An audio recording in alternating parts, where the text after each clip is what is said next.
Welcome to Sweaty Time Pro Wrestling, the wrestling podcast where one big old nerd fan and one pretty cool casual fan break down the first viewing of Lucha Underground. We are on Season 2, Episode 2. It is called The Dark and the Mysterious. I am one of those hosts, Sean Marciniak. How do you do? Yeah, and he's the casual fan. I'm the big nerd because I know the shit. Yeah, well then, James, you have no problem taking this one away. Today we're discussing Episode 2, Season 2 of Lucha Underground, entitled The Dark and Mysterious. Last episode, things are darker in the temple. But today, the dark, okay, I get that. What could this mysterious be? That's... Sean? I'm very excited to talk about it because that reveal was so fucking cool. I'm excited to talk about it tangentially because my mother hates his son. Dominic? Yeah.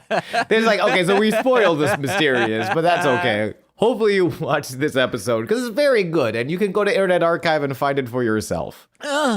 Because Elroy, those cowards, I don't know. I have no idea what happened to their TV shows. I hope everyone's okay and is getting paid. Yeah, I will text my mom real quick and say, why don't you like Dominic Mysterio? Maybe she just confuses him with Dominic the Donkey, the old Christmas song. No, my mom, she has, actually, I can just search our messages and probably it'll pick up. Okay, but I do want to find out how your mother feels about Dominic the Donkey, the Christmas donkey. I will not bring up that at all. Okay, fair enough. Because I know she fucking hates it, and I don't want to get into the reasons why she hates that donkey. All right, well then let's get into the temple gym where we start this episode. And Puma lifting weights and remembering his loss to Mil Muertes and Ultima Lucha. Prince Puma, of course, the inaugural Lucha Underground champion, losing it at Ultima Lucha to Mil Muertes, who has begun this reign of death across the temple.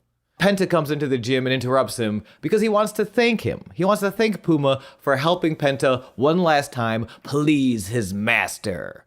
But tonight we're partners. His master, of course, as we found out at the end of Ultima Lucha, was Vampiro. And what pleases his master? A whole bunch of destruction and human carnage. It's real sexy.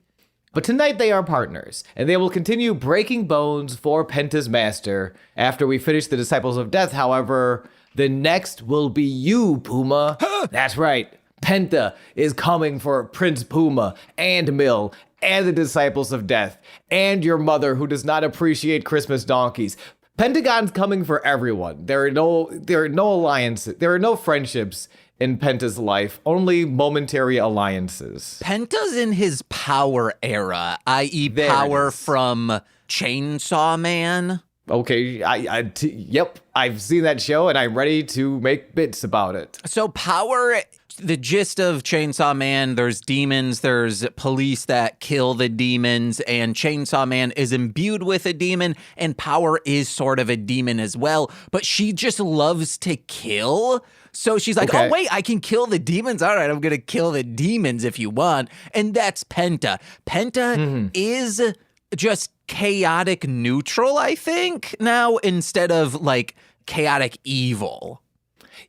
Yes. I always thought on the veil of like, because I think he also still wants the championship. Yeah. Like he wants to be champion as well, which is sort of a law in a way, a lawfulness in a way, you could say. Like a true chaotic character wouldn't care about a title at all. But can chaotic be lawful? I don't think the alignment charts work that way. No, but I do think that because everyone kind of wants a title, like that makes sense. This is why you took this weird contract in the first place. So he's lawful neutral. No, I think it was fair to call him chaotic neutral, just to throw on the layer that he does have a want. There is one thing sort of tying him in, and it is that he would like to be champion.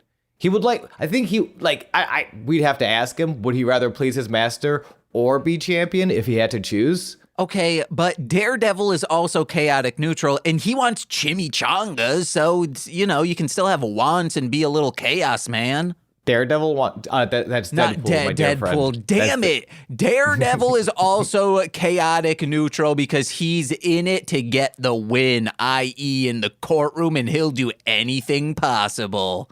Dun, dun, dun, dun, dun, dun, at the desk. We Wait. go to the desk and Matt Stryker. We I only have an hour. notes. Yes, but I have Okay. notes on that, and I needed to get into what my Power mom and said. chainsaw. Oh, okay. So I asked my mom. Oh my god, it disappeared. The message. Hold on. I need to search it again. We only have an hour. Gotta search through my mom's messages.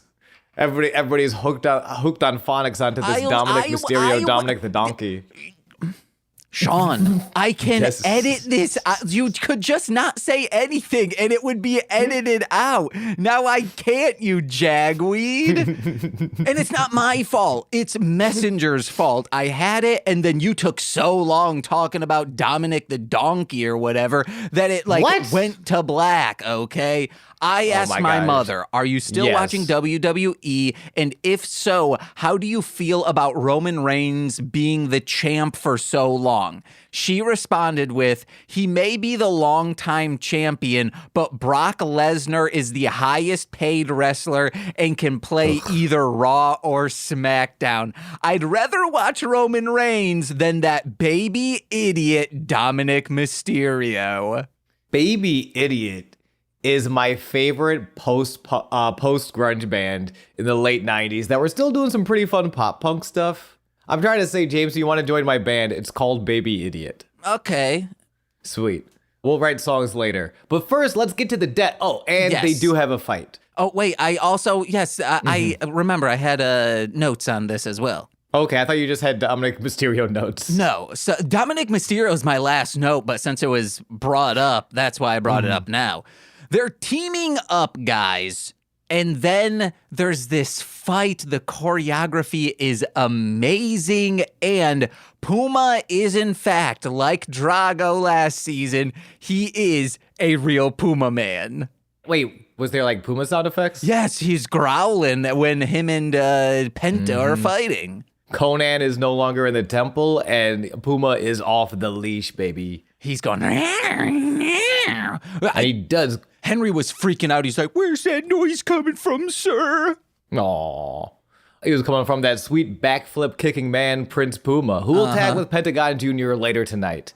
We cut to the desk where Stryker reminds us all, Pentagón Jr. broke Mill's arm last week. Vampiro, was that you? Were you involved in that decision? Vamp's like, what are you talking about? Just because someone takes a dark path doesn't mean there's not light at the end of the tunnel? I'm tired of talking of this. Yeah, it's a lot of like, let me tell you everything. Stop asking me all this. Yeah, he says, "What are you asking me that for, huh? I take medicine now. I no longer have disciples, brother."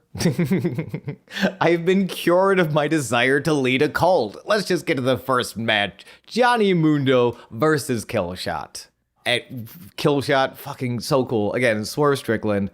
Ooh, the young athleticism and the hunger versus the wily veteranness and the general smart assholery that is Johnny Mundo. I enjoyed this match. So much so. Killshot, I love how the crowd is cheering for him immediately. They're like, Killshot, Killshot. And this fucker in between seasons was clearly EXP farming. He just went to one area that he's like, I can level up real good right here, and just grinded and grinded. Because from season one, the end of season one to the beginning of season two, it's just, he was fantastic then, but it is day and night. He's taken those chances. Maybe it's because he's going up against someone like Johnny, and Johnny just brings out the best in people.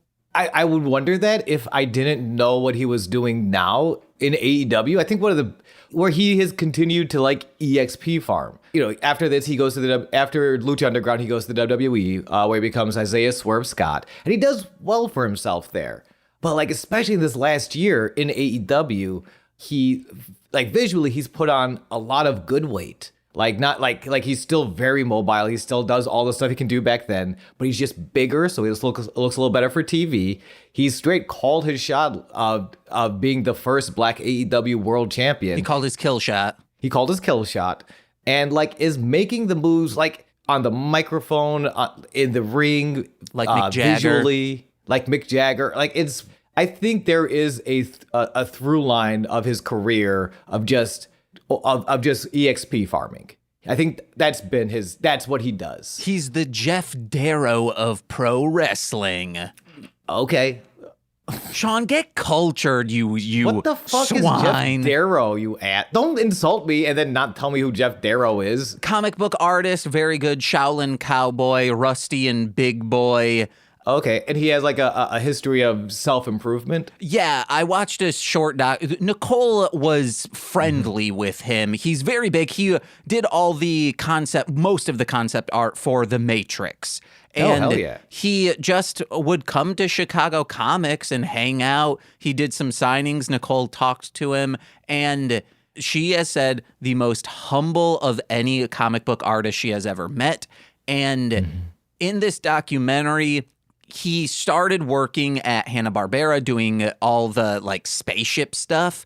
And then an artist was like, yeah, I really like your stuff. Then the next thing they saw him do just like a few years later, night and day. He was good back then, but now he's a fucking champ. And then another 3 years later, it's like he's the greatest at this medium. He just keeps accelerating and no one knows how or why. Those are my favorite ones. It's always the people, I remember, being a series of down and out, lovable loser stand-up comedians in Buffalo. But like you would see it, and I think it's an 80 medium where you do see people who come in with a lot of talent and are like get those opportunities early versus the people who like really just don't stop. They keep, and there is this fine line in this country especially where we prioritize working yourself to the bone for little to no feedback or payback, and eventually you just burn yourself out. Like, burnout culture aside, it is always more valuable to be the person who's constantly improving, never stopping, as opposed to the person who just comes in with it all. Yeah. Guys, I don't know. Make this man our first AEW World Heavyweight, Black World Heavyweight Champion. He's so fucking good. He's great. He's so good, and he's even great here in 2016.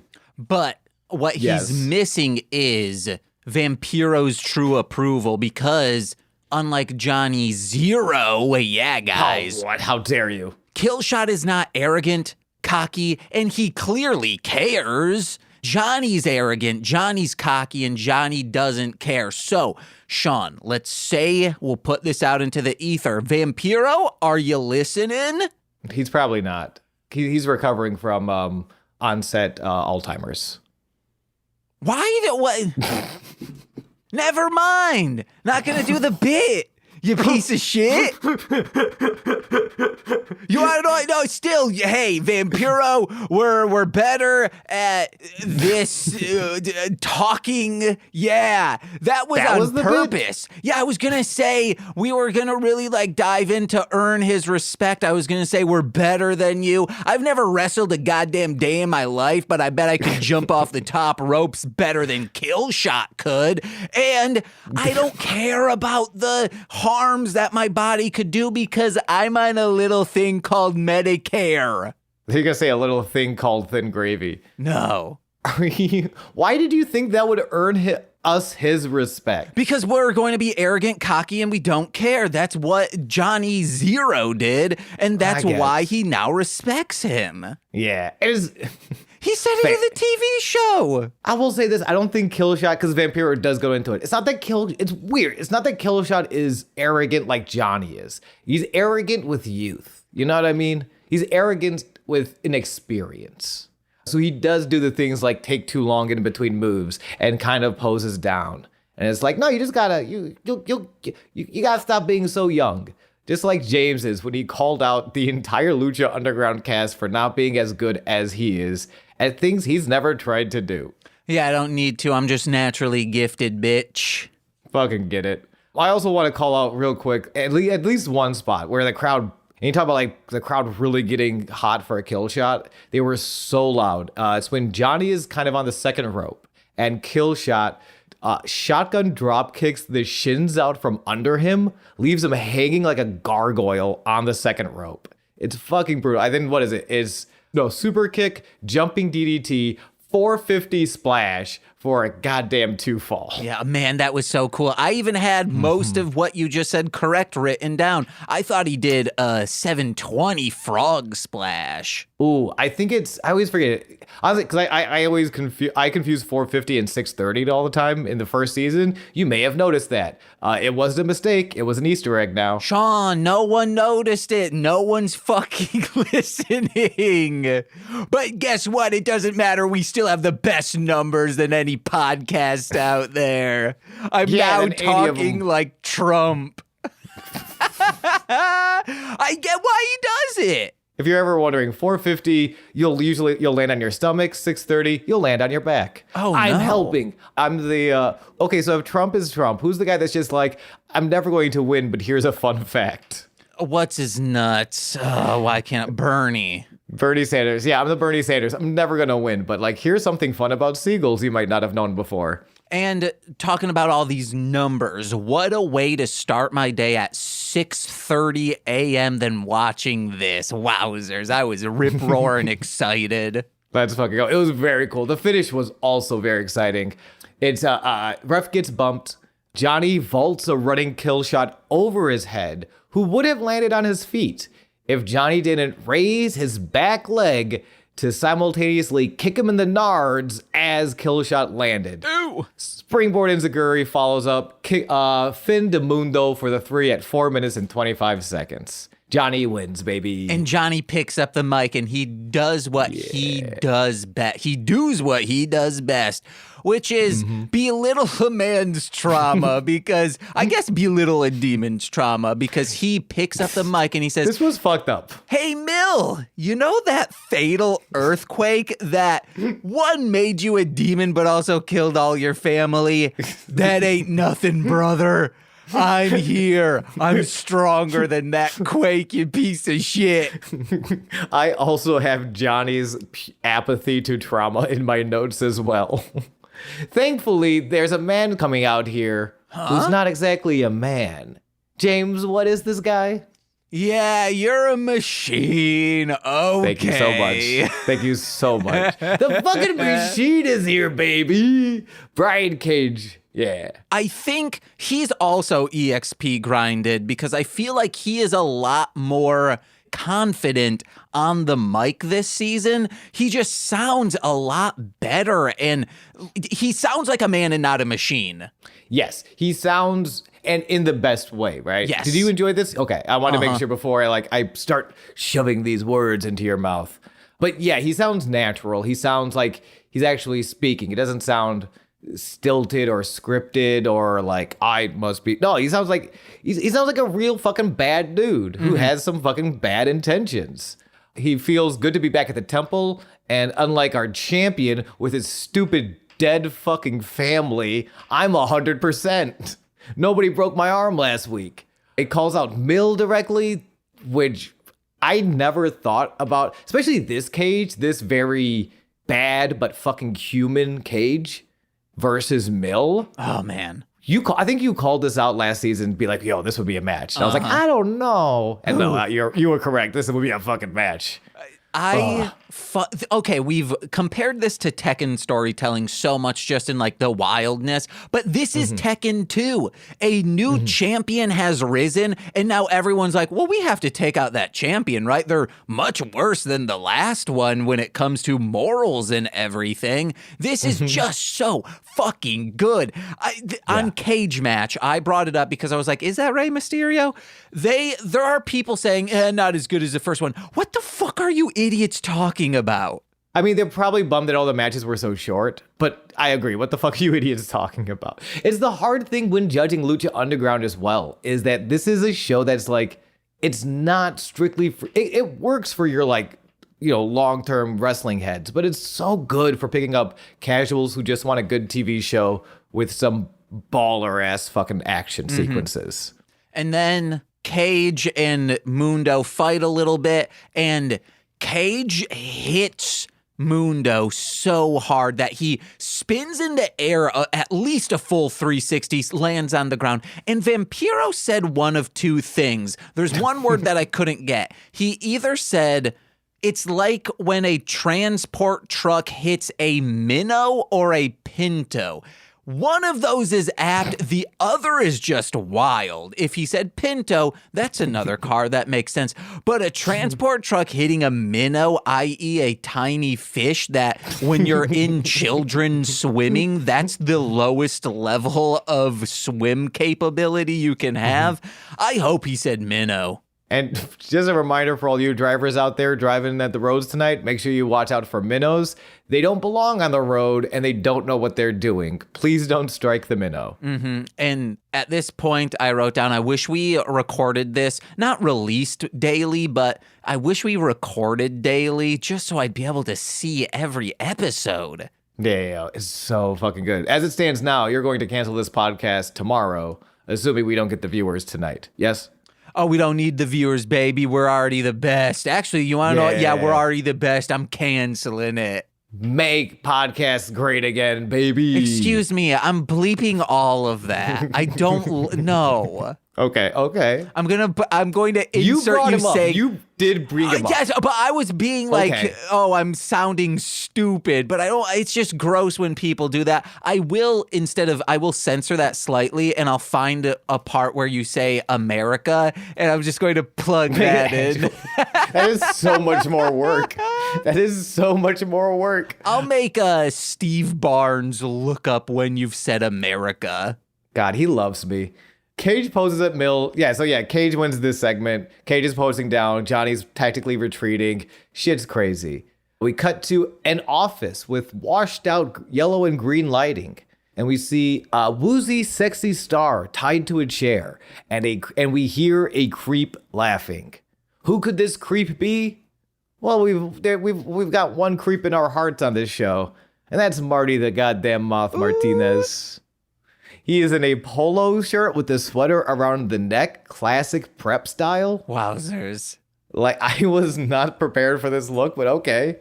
He has brought her something. It is a dead moth.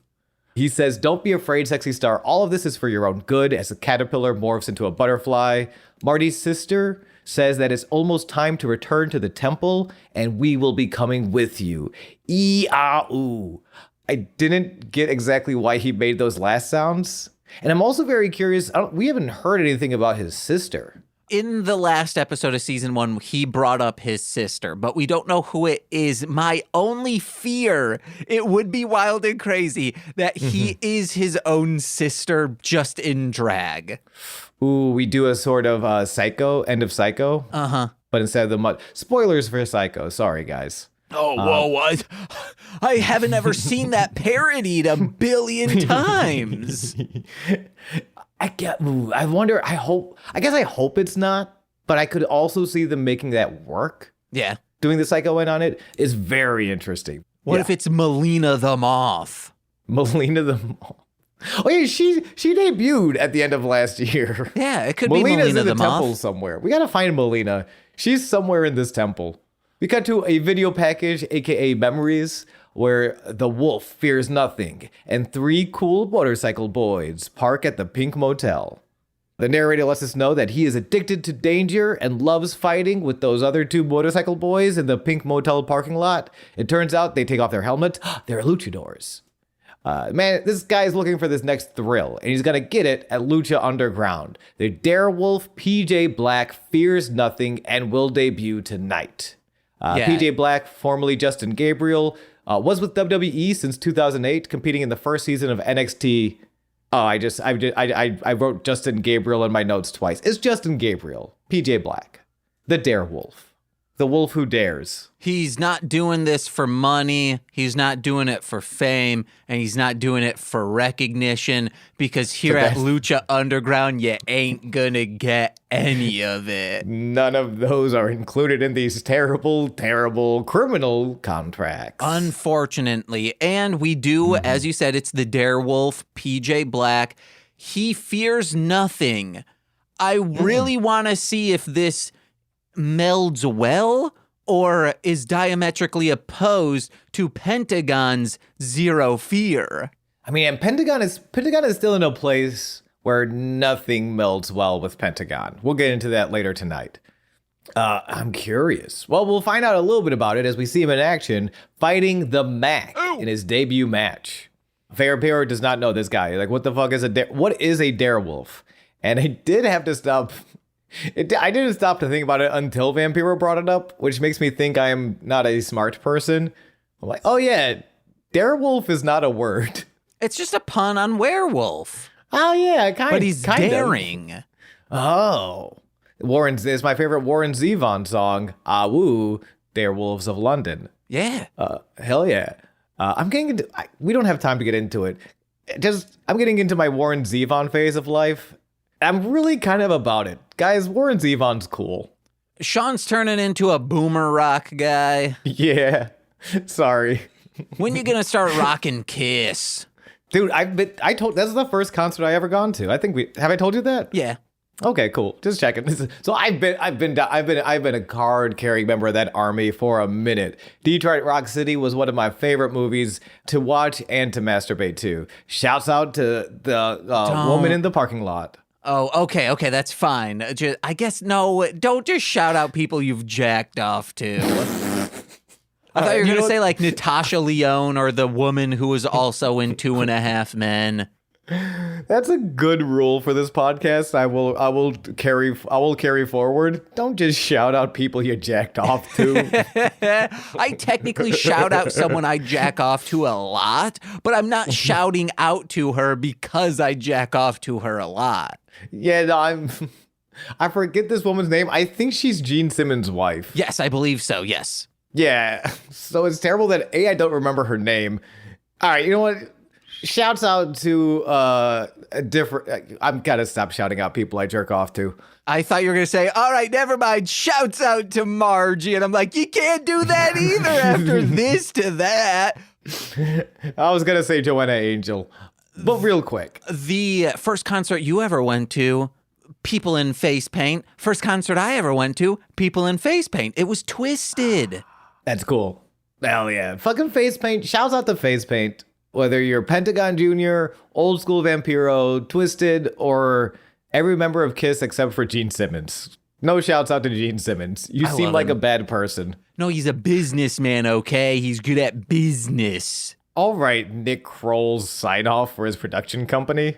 He says good at business at the end of the TV show. The Mac versus Darewolf PJ Black. Solid match. Like another short, 3 matches on the card tonight. 2 of them under 5 minutes, but good matches. Like a lot happening. And even before this begins, fucking Stryker slams the Mac's appearance, saying, he might not look like much, but this dude knows how to use his body. It's that. It's the same thing that I struggled with as a wrestling fan, really until Orange Cassidy in some ways, where just because they have some semblance of comedy, like you see, like it's not like when the Max sells in this match and in Lucha Underground, now that he's allowed to just kind of be himself, like he's not like, he doesn't have to be Big Rick's cousin. He can kind of form his own character. It's not that he's like underselling the moves. He's not like taking away from the moves, but he's just a very charismatic kind of person. So like the sort of the facial reactions he makes and everything when he gets hit, it's kind of funny. Like he's kind of just a funny guy. And there's this thing where like if you're kind of funny in wrestling, we'll use you. People will get excited about you and you'll make money, but you'll never be treated seriously. Oh, I took him also as slamming his physical appearance. Like he's not the biggest muscular man in the world, but he knows how to use his body. That's fair too. Okay, that's probably what they're going for. This is a great thesis / TED talk that I will do about some other time, because I do believe that they've done that, and really until recently they haven't allowed a character to be 3-dimensional who is also comedic. But that's not what this is about. I think you're right, James, that it's about they're just attacking his physical appearance. The fact that he's a larger person who moves so fucking smooth. It's PJ Black early. Black attacks Mac fast and plants him on his back. I wasn't sure I could say that. But Mac's fighting spirit, surprising agility, keeps him in it. No, hold on. You also say what Vampiro responded with, saying pretty much, you're having too much fun with this, dude. Oh, I didn't hear that. Oh, yeah. After all the rhyming happens, he's like, just call him PJ or the Darewolf. Stop rhyming. Yeah, Vampiro's no fun.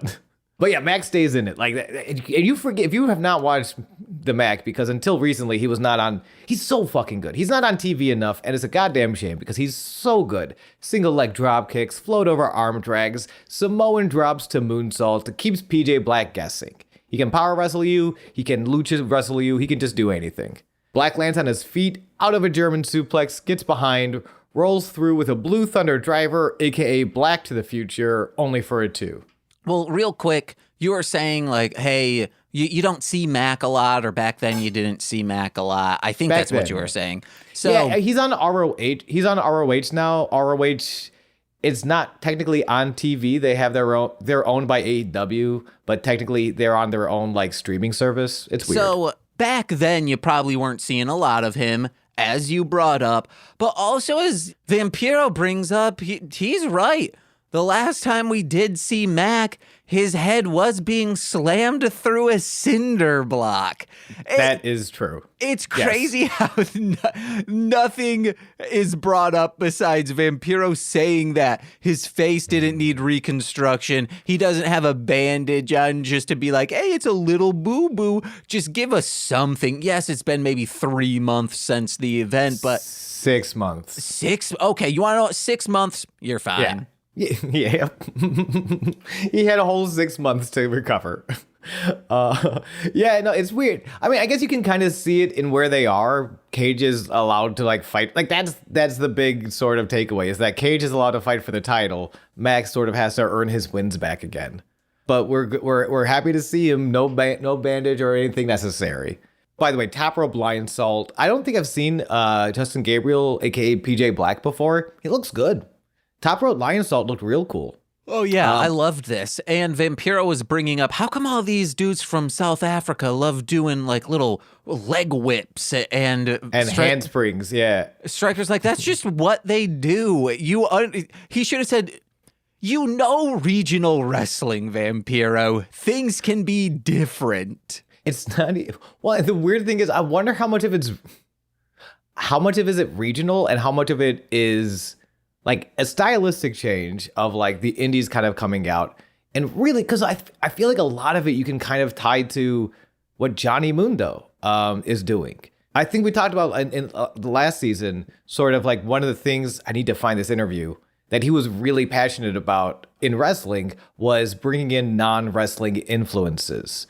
Bringing in his parkour influences and his kung fu move, and it was like his fighting kung fu movie, action movie influences, like making a wrestling match look more like that. And we kind of see that in these leg whips and roundhouse kicks and all the things that Angelico does and PJ Black is doing. So is Johnny Mundo South African? No, he's not. But it's interesting to see some of that influence kind of coming in to this TV series. I guess it's one of the reasons I think Johnny is just so perfect for this TV show. That is a wrestling show that does not look like a wrestling show. Mm-hmm. And having these influences, or like that fight, the choreographed fight between Penta and Puma we saw backstage. Oh, yeah. All these cool things about like why this show was so important. If you're a wrestling fan and you really aren't familiar with it, it's so... This show should have been bigger and is so important. I thought you were going to say, yeah, I don't know if it's a more regionalisms Vampiro or if it's just the two dudes from South Africa, you know. It might be that. I think this book, Nelson Mandela, and he starts doing the same stuff. They're like, oh, yeah, I guess it's regional. I guess it's regional, yeah. Chappie shows up and they're like, holy shit, it's regional. At the end of the match, Black gets another 2 after the lion salt. He needs to put Mac away, goes to the corner splash. He gets to the top rope, but Mac catches PJ mid-air with a cutter, wins at 4 minutes 43 seconds. The Mac is back, baby. Yeah.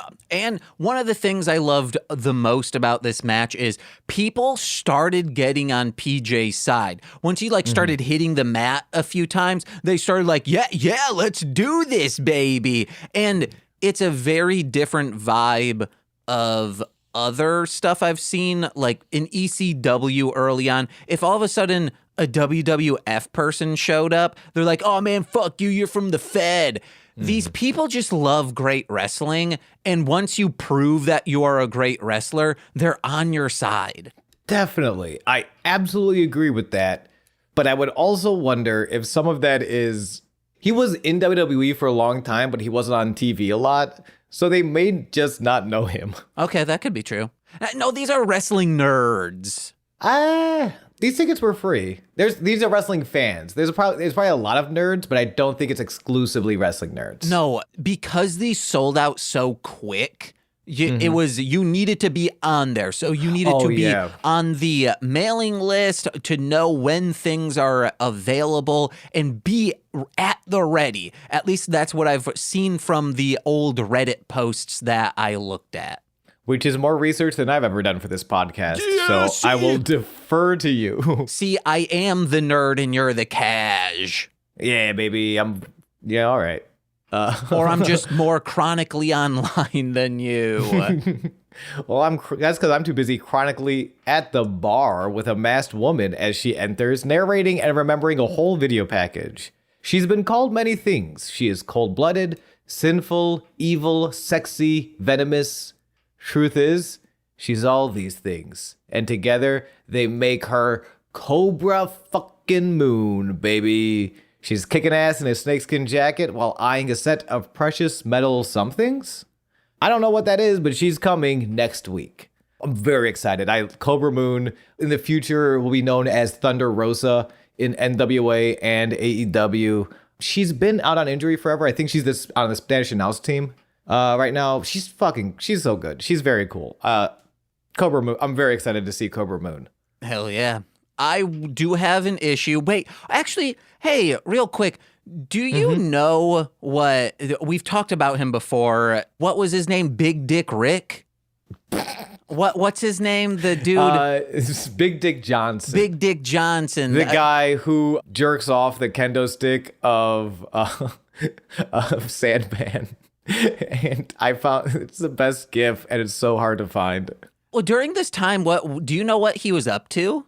Hopefully jerking off more kendo sticks across the indie scene. No, he was the head writer of Lucha Underground. Yes! See, this is the shit. Why doesn't Sean know this stuff? Why am I bringing this to the table? I'm pretty sure head writer or just a writer for Lucha Underground in my research. God, Big Dick Johnson might be the most important wrestling figure we've ever come across. That's so cool. That's such a fucking cool career.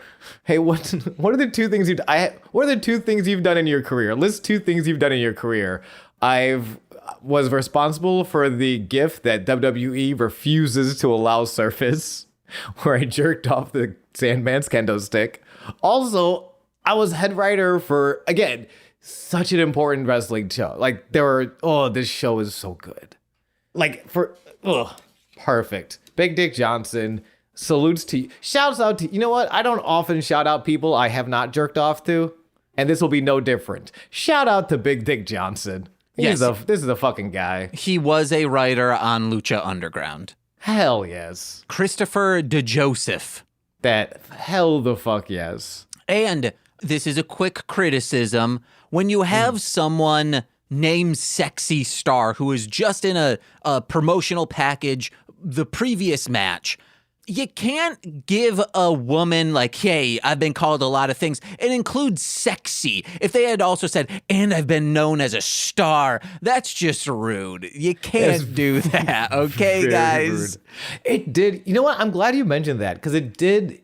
Even her delivery of that line felt a little odd. Like, everything else about the package was fine, but it almost felt like you could hear her fighting in the recording booth. Like, do we really need this one? Like, everything else, because I think based on what I saw, it looked like she might be a jewel thief. Oh, yeah. You could. Maybe. I would rather say elegant. If you are a jewel thief, elegant, cunning, all these things. Like what Catwoman would do to describe herself, use those. Catwoman would never say sexy, at least in she would say, I'm a fucking champ. I'm a, no, Or you want to know how the Pink Panther guy would describe himself? Hamburger? You ever seen Pink Panther with Steve Martin? Oh, dude, it's the perfect movie. I had a friend who was a huge fan of the originals, and he, for his birthday, I've had this experience, we've talked about it before, of showing friends the Mystery Science Theater movie, and everyone being nonplussed about it and me being jazzed. Boy, oh boy, was a group of boys, besides the birthday boy, I guess the most important, nonplussed with the pink. Actually, no, I think the other person I was with loved it. I was like, I don't get it, guys. Just show me the cartoon Pink Panther. The original or the Steve Martin one? The original. I remember seeing it at pretty very young, and loving it immediately. And masturbating to it constantly. Well, I was masturbating to everything at that time. Shouts out to Pink Panther. I love that Shouts pink out to pussy. Peter, okay, well, yep, there it is. But look, I really did, that was I don't know what it was. The original Pink Panthers are are much drier than the Steve Martin, but it also is, I think his physical comedy goes way cleaner. Yeah. Steve Martin's great. He's not doing physical comedy shtick the way Peter Sellers, when he vaults, he's doing the parallel bars sort of routine, and he looks great. And then he vaults himself off of the staircase down a flight of stairs, and it's so fucking goofy. Or the Chief is so comically gadget. It's very, I don't know.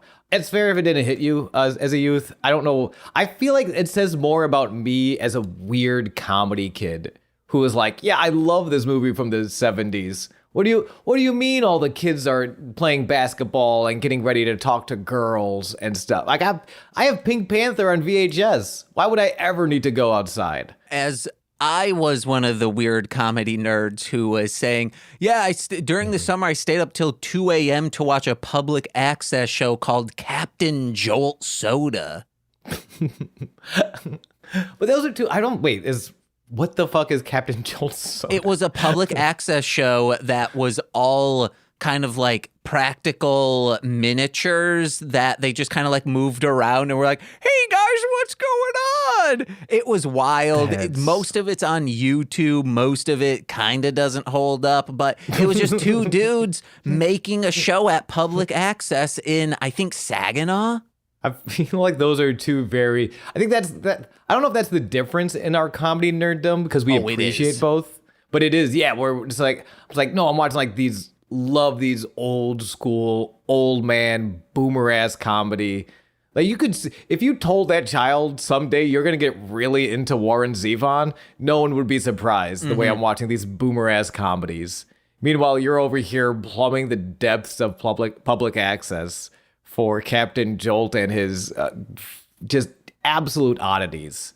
I love us, James. It's probably because it felt a lot like Mystery Science Theater to us, and my brother, sister, and I love that show. Hey, yo, shouts out to Mystery Science Theater. I'll jerk off to you after this podcast. I need to stop shouting out people I'm jerking off to. Oh, you put a lot of O's in crow, am I right, baby? Oh, you know it. Just like they put a lot of...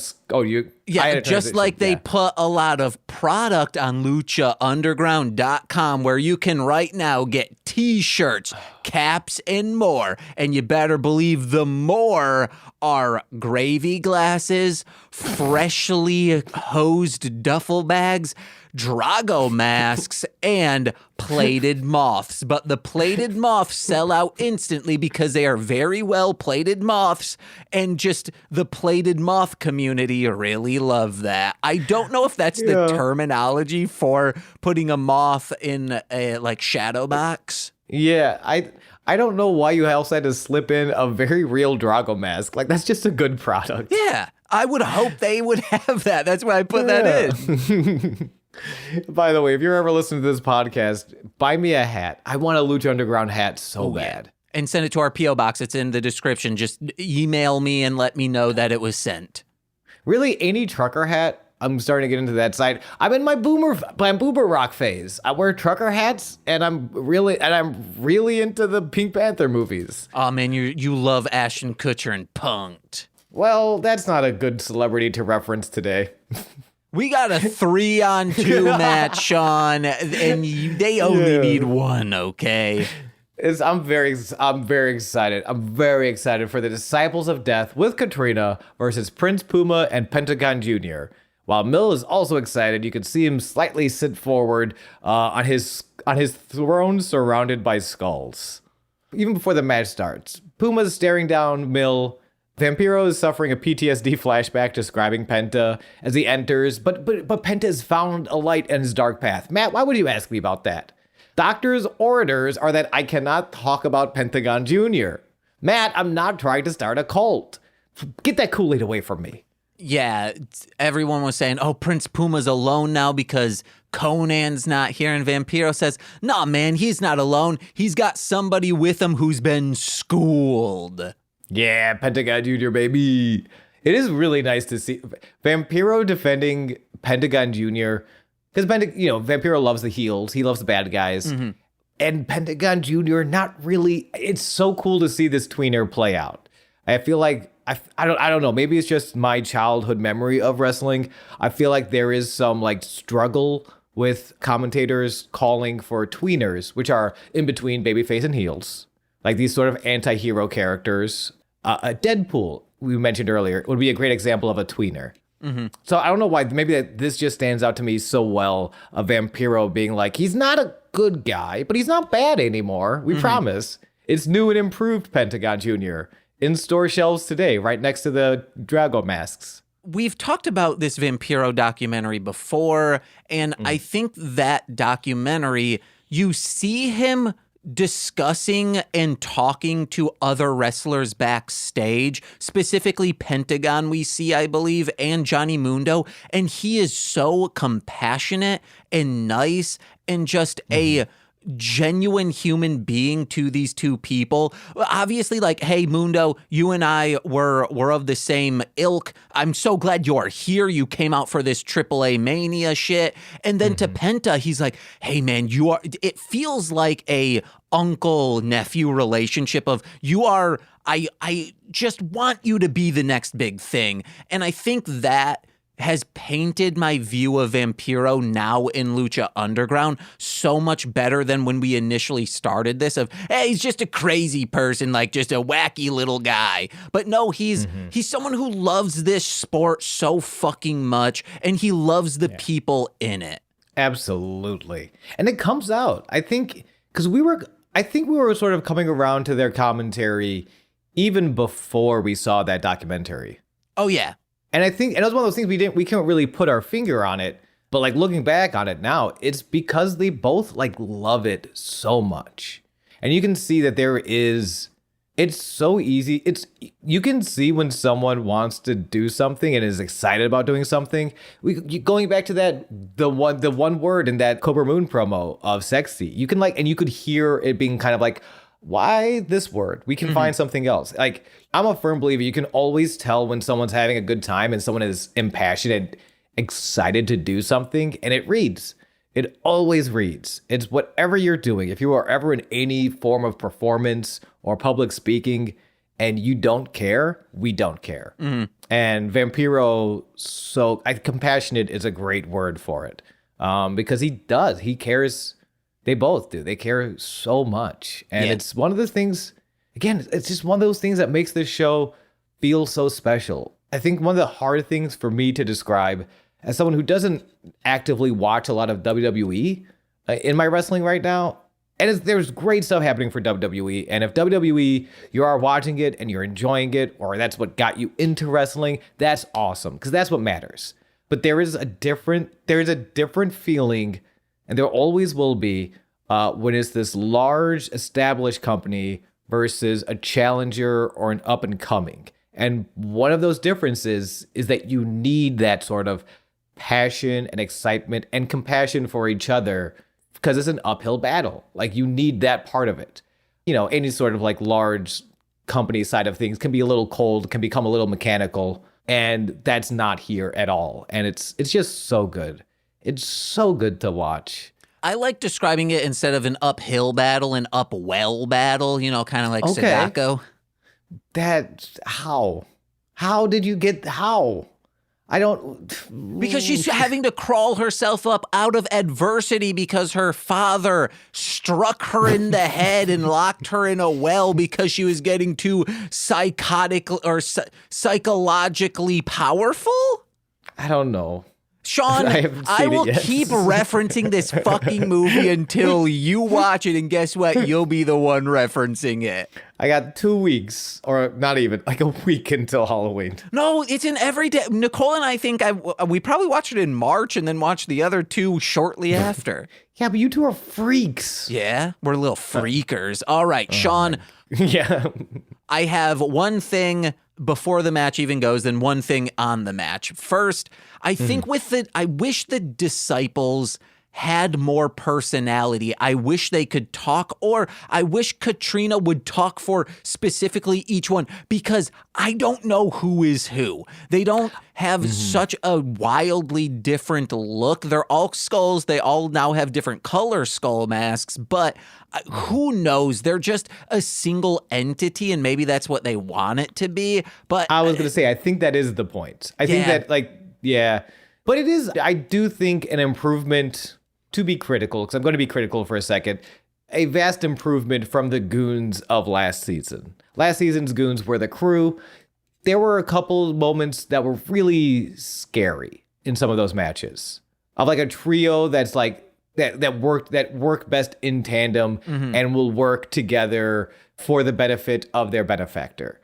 There were some really scary moments in those matches. I won't dig too deep, but just like some, is everyone okay? These guys looked so clean. They're so good. Even under their masks, they're cohesive as a single unit, and they're just doing great shit. They jumped the unlikely duo up top as they were trying to still feel each other out. However, Penta and Puma try and take back momentum, tope canillo, and dive off the top ropes to the outside.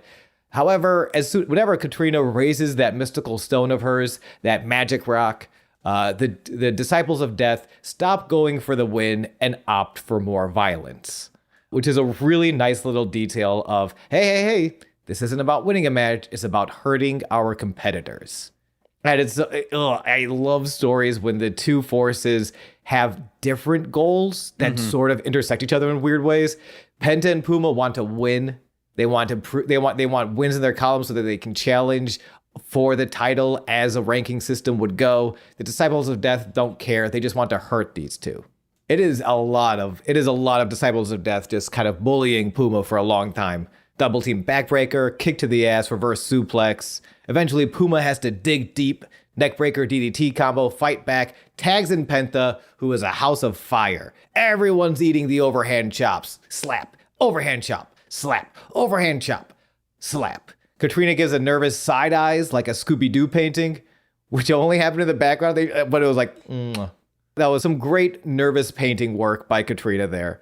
Eventually, Puma kind of makes a save, but they start bumping into each other. They're tagging in, they're powerful, but they're not on the same page. They're bumping into each other. They're giving each other mean eyes.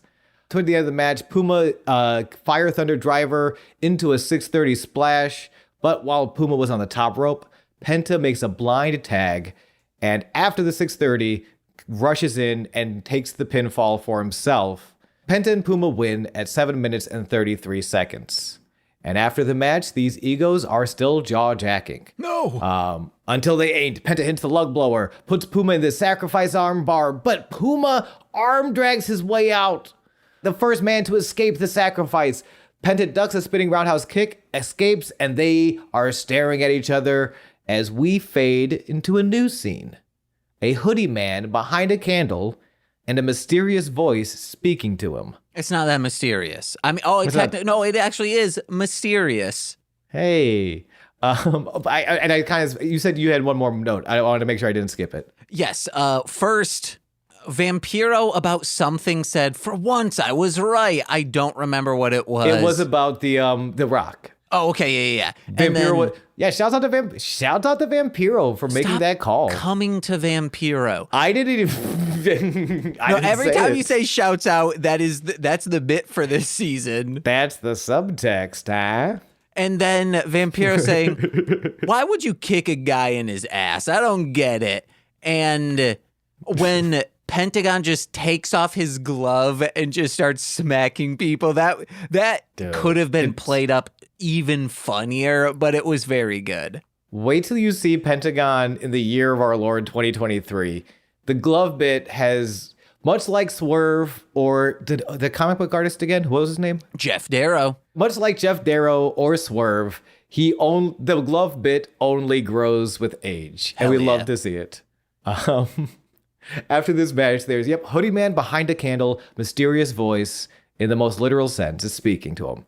That mask has been passed down for centuries. Many warriors have worn it and taken its power. Are you ready for that power?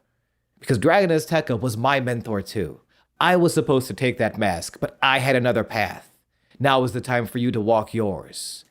As for me, the mask I chose seemed to work out, pretty well. After all, he is Rey Goddamn Mysterio. The father of my mother's arch enemy. Hell yes. Dominic the Christmas Donkey Mysterio. It is so cool.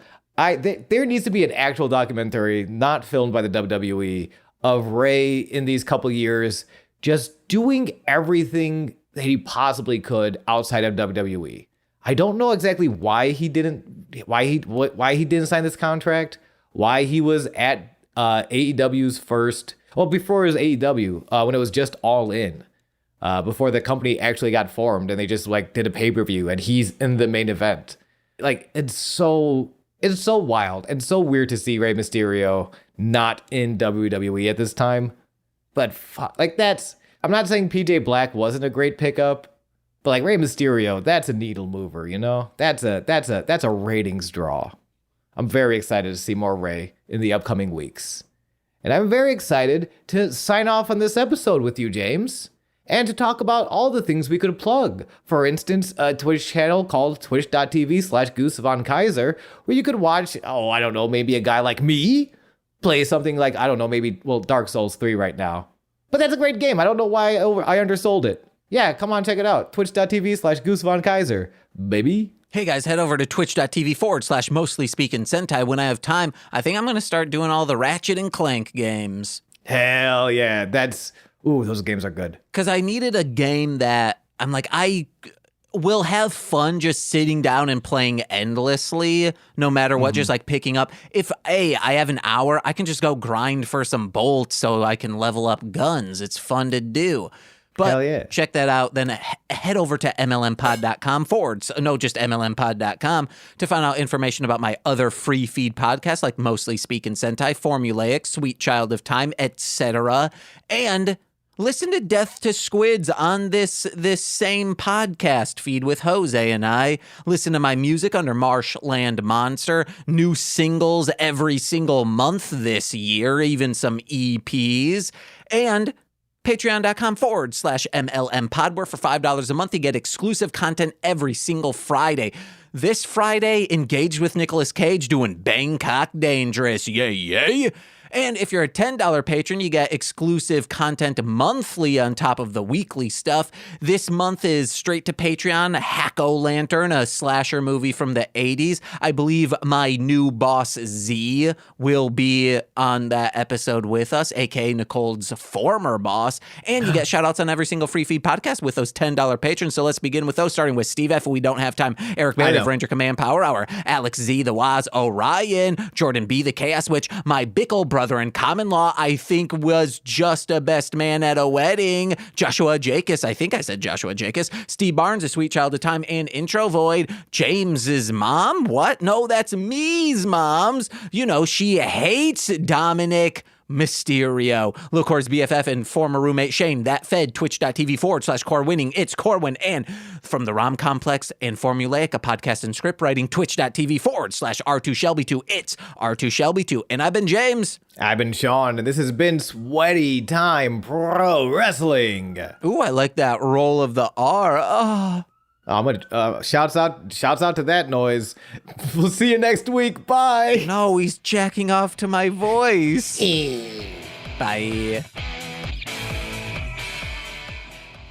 Oh, yeah.